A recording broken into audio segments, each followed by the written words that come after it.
Good evening, you're now with me, Lorenzo Isaac, for TVS Nightline. Here are the headlines for tonight. Sarawak state-owned airline expected to commence operation in 2025. State government studying mechanism to expedite the development of abandoned federal projects. Over 10,000 people attended premiere of Sarawak's second day of Raya Open House.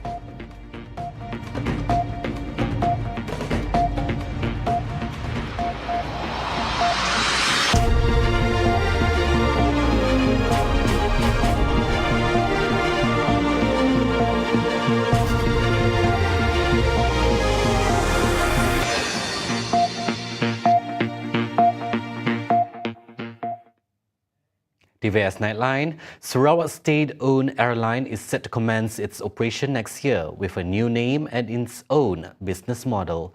Premier Sarawak Dato' Patinggi Tan Sri Abang Johari Tun Openg said the acquisition of Maswing Sendirian Berhad Maswing is developing well and is expected to be finalised by the end of this year. However, he refuses to reveal the name just yet until its official announcement later.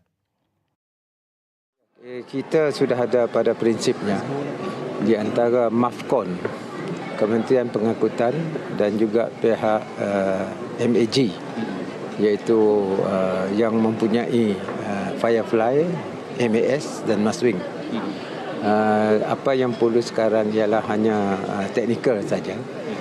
Saya rasa mungkin bulan 8 ataupun selewat-lewatnya hujung tahun selesai. Dan kita insyaAllah akan mempunyai syarikat penerbangan kita sendiri 2025. He said this to reporters at the second day of his Hari Raya Aidilfitri Open House at the Borneo Convention Centre, Kuching, BCCK on Thursday. Abang Johari said that once established, the airline will enhance air connectivity to Sarawak, in addition to reducing the travel costs for Sarawakians to return home, especially during festive season. In other development, the state government is exploring feasible means and mechanisms that would help expedite the development of abandoned federal projects, especially concerning dilapidated schools and clinics. Premier Dato' Patinggi Tan Sri Abang Johari Tun Openg reiterated that Sarawak does not boast about its financial ability, but merely to extend a helping hand to the federal government for the benefit of the people. He added that he had reached an agreement with Prime Minister Dato' Sri Anwar Ibrahim on this matter, and the agreement have also been agreed upon at the officer level. Thus, Abang Johari emphasized the need for a repayment mechanism by the federal government through the Ministry of Finance to the Sarawak government. Kadang-kadang dana tidak mencukupi. Dan di sini saya mengucap terima kasih kepada Perdana Menteri kerana ini adalah pertama kali di mana negeri yang mendahulukan dan kerajaan persekutuan membayar balik. Bukan bermakna Sarawak kata orang nak madah banyak duit sih. Apa yang kita kerjakan ialah kalau Sarawak ada dana yang boleh membantu kerajaan pusat, jadi kita gunakanlah. Yang penting rakyat mesti mendapat sekolah yang selesa, klinik yang selesa. He further stated that the two sectors are still under the purview of the federal government. Abang Johari affirmed that Sarawak will focus on the development of both sectors using state funds for the comfort and well-being of healthcare workers and educators. Over 10,000 people attended the second day of Premier Sarawak Dato' Patinggi Tan Sri Abang Johari Tun Openg at Borneo Convention Centre, Kuching, BCCK on Thursday. The vibrant hues of people of diverse backgrounds at the open house demonstrates the unity of Sarawak and a celebration of togetherness. People began arriving as early as 9 a.m., seizing the opportunity to meet Sarawak's top leader in person. For young entrepreneur Muhammad Abdul Qayyum Muhammad Abdul Rahman, he said that attending the open house was a tradition for his family and himself, as it allows them to celebrate the festive occasion with the premier while catching up with old friends. Jadi mun nak kelakar hal open house masuk, memang pun dekor memang setiap tahun lah memang akan datang ke situ. Sebab dia dikira apa? Benda wajib ke memang. Setiap kali hari raya memang hari raya kedua memang akan pergi situ. Meanwhile, 80-year-old Muhammad Nawawi Muhammad Kobil rode his motorcycle to the BCCK to experience the festive atmosphere with Sarawak's premier. He emphasized that the open house program uplifts the value of unity derived from the political stability of the state towards the well-being of the people. A more detailed study is necessary to obtain concrete data on the potential oil and gas reserves in the Limbang and Lawas district. Deputy Premier Sarawak, Dato' Amar Awang Tenghali Ahsan, stated that a preliminary study had been conducted in the area and a license was granted to Petroleum Sarawak Berhad Petros to identify the oil and gas potential in the two divisions. However, he mentioned that an in-depth follow-up study needs to be conducted to gather detailed information, especially in Limbang. Through the results of this future study, he added, if oil and gas reserves are found in Limbang and Lawas, it will become an important economic activity to drive development in northern Sarawak. Buat masa ini study dah dijalankan. Lesen kita keluarkan kepada Petros dan study dijalankan dan ya kita lihatlah macam mana daripada study yang dibuat. Daripada report yang kita terima, interim report, potensi itu ada kan besar. Jadi sudah tentu penyelidikan, drilling itu harus dilakukan ya, untuk kita memastikan tentang reserve-nya. Dari apa yang dilakukan sekarang ialah study, general study, dan lepas itu mungkin mereka akan buat drilling ya. So ini dilakukan oleh Petros sebagai pemegang lesen. He said of this when met by reporters at the open house of the Deputy Minister of Food Industry, Commodities and Regional Development, Dato' Dr. Abdul Rahman Ismail at Kampung Noran on Wednesday. The Minister of Natural Resources and Urban Development, as well as the Minister of International Trade, Industry and Investment Sarawak, said that the research is conducted by a company appointed by Petros, covering a wide area in Limbang and Lawas. The recently announced extended operating hours at the immigration control posts in northern Sarawak by Brunei has facilitated seamless border crossings between the two countries. Deputy Premier Sarawak, Dato' Amar Awang Tenghali Ahsan, extended his gratitude to the Brunei government and said the move has eased travellers during this festive Aidilfitri season. Persetujuan untuk membuka di sempadan itu dan ini amat memudahkan pergerakan bukan saja di kalangan masyarakat dari Brunei maupun kita di sini ya, Limbang dan Lawas.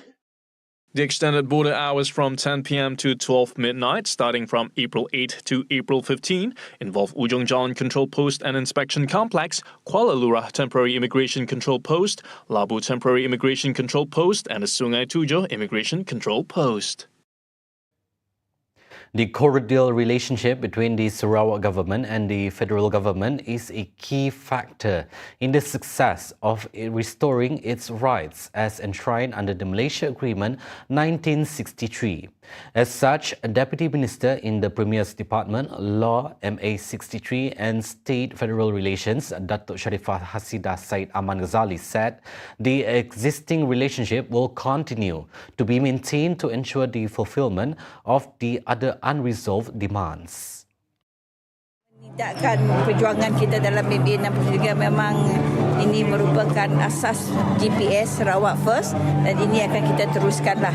Sama ada kita dapat cepat atau lambat, semua yang kita tuntut adalah perkara kedua. Yang utamanya kita tetap ada hubungan baik dengan Kerajaan Persekutuan dan perbincangan insya-Allah akan sentiasa diteruskanlah. Hasira assured that the state government always takes seriously the issue of demands regarding Sarawak's rights as stipulated under MA63. She made this remark when met by reporters at her open house held at Wisma Sembati on Thursday. Also present were Sarawak Premier Dato' Petinggi Tan Sri Abang Johari Tun Openg and wife Puan Sri Dato' Amar Jumaani Tun Tuanku Bujang, as well as Deputy Prime Minister Dato' Sri Fadila Yusof. Coming up right after the break, government to fast-track ward facilities review and Vietnam tycoon sentenced to death. Right here on TVS Nightline, stay tuned.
Welcome back. The government will look into speeding up the necessary facilities in the third-class ward of Hospital Kuala Lumpur HKL.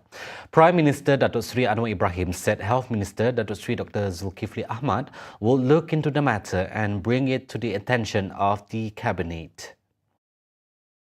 Kita lihat sendiri macam kawasan wad kelas 3 tentu panas sikit dan sesak dan menteri akan bawa dalam perhatian jemaah menteri untuk kita segerakan di mana yang perlu.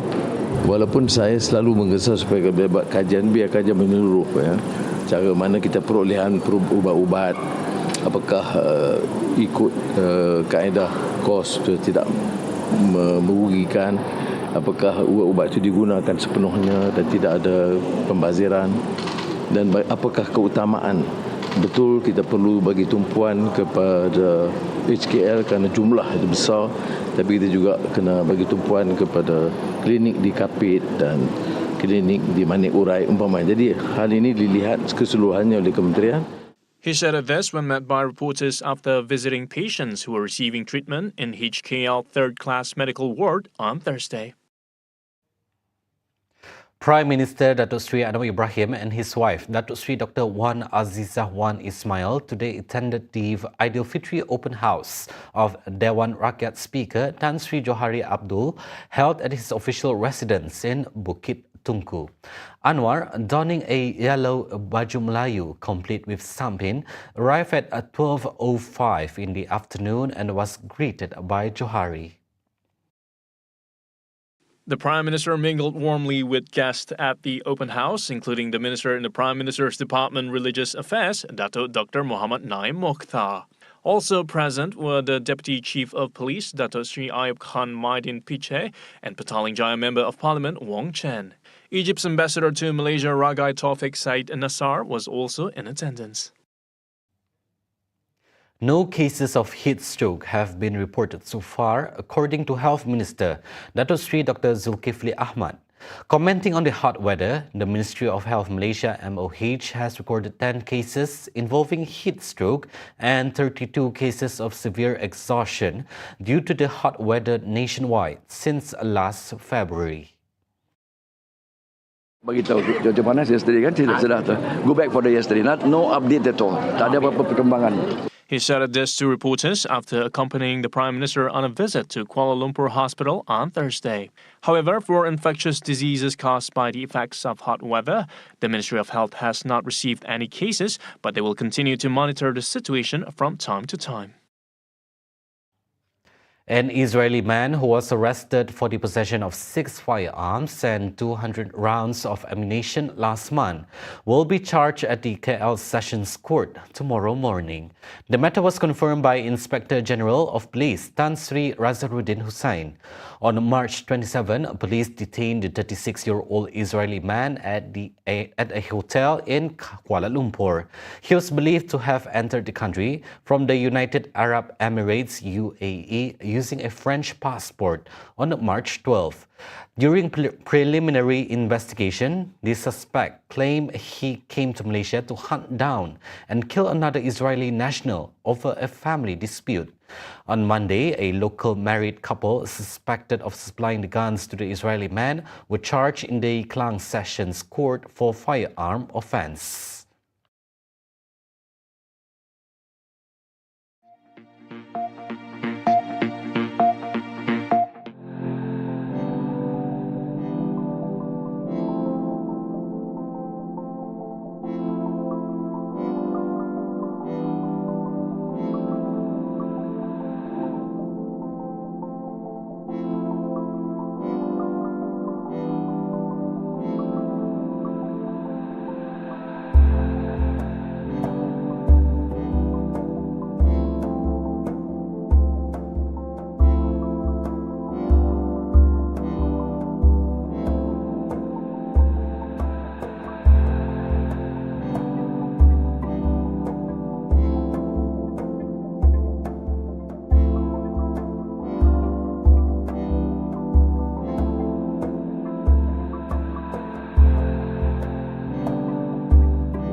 On to world news. This year marked the saddest Aidilfitri celebrations for many Gazans. As war rages on and fear of imminent famine, there was little to celebrate or to eat for the 2.4 million residents of Gaza, with over 1.5 million displaced and crammed into camps around the city of Rafah. In spite of that, Gazans did their best to celebrate the end of Ramadan on Wednesday, with many faithful gathered outside the ruins of the Al Farouk Mosque. والله بالنسبة للعيد هذا يختلف تماما عن كل أعيادنا اللي مضيناها في حياتنا. هذا عيد محزن جدا، عيد حزن مش عيد فرح. لا في ملابس للأولاد الصغار يعيدوا، ولا في مثلا فرحة للعيد عندنا هنا، ولا في أي حاجة، اختلاف كليا من العيد اللي فات للعيد هذا. هيك شايف أنت فيش عيد، يعني أطفال يا ويلي هين حزنانين. For displaced Gazan taking shelter in Rafah, Majdi Abu Khamis, the Aidilfitri celebration this year is akin to a celebration in the cemetery, adding that war had made people deprived of festivity and cheer. بعدين ينقصنا ايضا اللي هو الاشياء كثيره، لعب الاطفال، الحلويات، يعني والزينه، هذه كلها بسبب الحرب منعت من تواجدها في غزه، والاحتفالات والملاهي والمنتجعات. طبعا الناس انحرمت، قضت ايامها زي الايام الحزن، يعني نشبه حالنا كميت يحتفل داخل مقبره. اصبح عيدنا في هذه السنه كميت يحتفل داخل مقبره. The Israeli military said it struck several targets on the first day of Aidilfitri, with a jet hitting a rocket launch site. Israel also said that 468 trucks were allowed into Gaza on the eve of the holiday, which marks the end of the Muslim fasting month, a record since the war began. Several countries, including France, airdropped around 110 tons of humanitarian aid. Aid workers have repeatedly urged Israel to allow more food convoys in through the land border with Egypt, as the overland route is more efficient and cheaper than airdrops. Israel's bombardment has killed at least 33,482 people in Gaza, mostly women and children. Vietnamese court on Thursday sentenced a real estate tycoon, Truong My Lan, to death for her role in a 12.5 billion US Vietnam dollars, equivalent to 57 billion ringgit, financial fraud case in one of the biggest corruption cases in Vietnam's history. Prosecutors said that the total damages caused by the scam has now ballooned to 27 billion Vietnam dollars, a figure equivalent to 6% of the country's 2023 GDP. Milan and the others were arrested as part of the national corruption crackdown that has swept up numerous officials and members of Vietnam's business elite in recent years. A panel of 3 jurors and 2 judges rejected all defense arguments by Truong My Lan, chair of major developer Von Tin Pat, who was found guilty of swindling cash from Saigon Commercial Bank SCB over a decade. She was accused of setting up fake loan applications to withdraw money from SCB, in which she owned a 90% stake. However, My Lan denied the charges and blamed her subordinates. After a 5-week trial, 85 others also faced verdicts and sentencing on charges ranging from bribery and abuse of power to appropriation and violations of banking law. A death sentence is an unusually severe punishment in such a case. Police have identified around 42,000 victims of the scandal, all of whom were SCB bondholders who cannot withdraw their money and have not received interest or principal payments since My Lan's arrest. Authorities have also said $5.2 million, allegedly given by My Lan and some SCB bankers to state officials to conceal the bank's violation and poor financial situation, was the largest ever bribe recorded in Vietnam. More than 4,400 people have been indicted during Vietnam's corruption crackdown across more than 1,700 graft cases since 2021.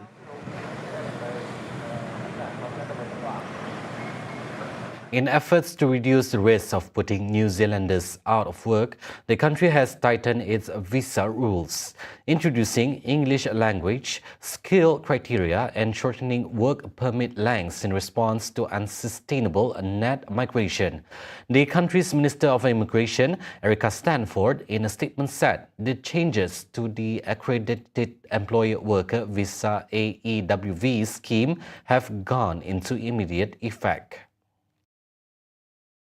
The statement added that in 2023, 173,000 non-New Zealand citizens migrated to the country.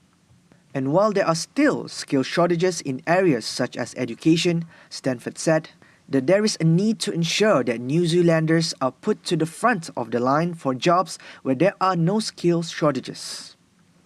Meanwhile, changes to the AEWV scheme include introducing a minimum standard of English, a new minimum skill requirement in the form of work experience or qualifications, and shortening the maximum continuous stay on an AEWV to 3 years. As such, it is imperative for employers to ensure that their migrant employees meet these requirements before hiring them.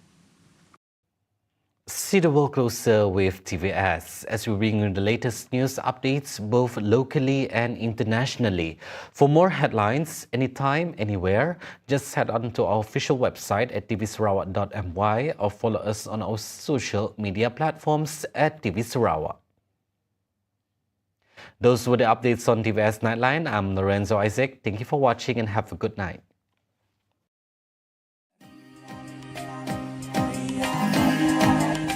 Sendiri dan juga keluarga Puan Sri mengucap setinggi-tinggi penghargaan dan terima kasih kepada seluruh kawan-kawan saudara-saudara yang dapat beberapa masa untuk hari raya dengan saya dan keluarga pada hari ini. Terima kasih banyak-banyak.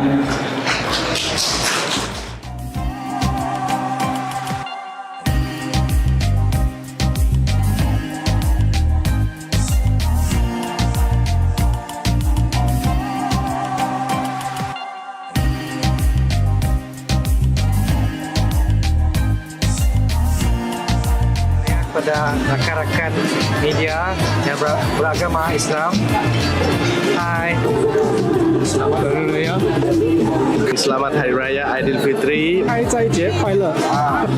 Selamat Hari Raya Aidilfitri kepada semua. Mengucapkan selamat Hari Raya kepada seluruh umat Islam di seluruh dunia. Selamat Hari Raya kepada seluruh umat Islam. Warga-warga Sarawak. Yeah.